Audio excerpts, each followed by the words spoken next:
बिस्मिल्लाहिर्रहमानिर्रहीम। मेरे अज़ीज़ तलबा और तालबात अस्सलाम वालेकुम। मैं आपकी उर्दू की टीचर आपसे मुखातिब हूँ। आज हम करेंगे सबक नंबर 7 आराम सुकून में मुख्तसर सवालात के जवाबात।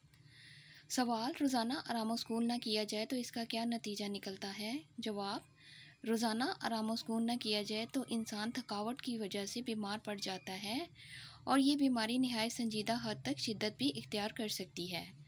सवाल, बीमारी के बावजूद मियाँ दफ्तर जाने के लिए क्यों तैयार हो जाता है? जवाब, बीमारी के बावजूद मियाँ के दफ्तर जाने की तैयारी का सबब वो उद्यम और शोरगुल था जो घर के हर फर्द ने मचा रखा था। इसकी वजह से इस घर में सुकून मैसर नहीं था।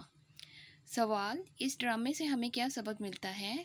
जवाब, इम्तियाज़ अली ताज हमें इस ड्रामे के ज़रिए दूसरों की तकलीफ़ का एहसास दिलाने का सबक देते हैं ताकि दूसरे लोग भी हमारी तकलीद करें।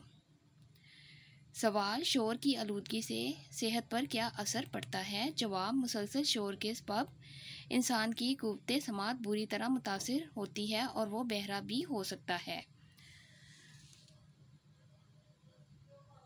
सवाल, सेहतमंद रहने के लिए क्या बातें ज़रूरी हैं? जवाब, सेहतमंद रहने के लिए मुतवाज़न ग़िज़ा के साथ साथ आराम व सुकून बहुत ज़रूरी है। सवाल, हमसाये की कौन सी हरकत से मियाँ के आराम में खलल पड़ रहा था? जवाब, हमसाये के हारमोनियम बजाने और बेसुरे गाने से मियाँ के आराम में खलल पड़ रहा था। आज हमने किए हैं सबक नंबर 7 में मुख्तसर सवालात के जवाबात। इंशाअल्लाह ताला अगले लेक्चर में मैं फिर आपसे मिलूँगी। अल्लाह हाफिज़।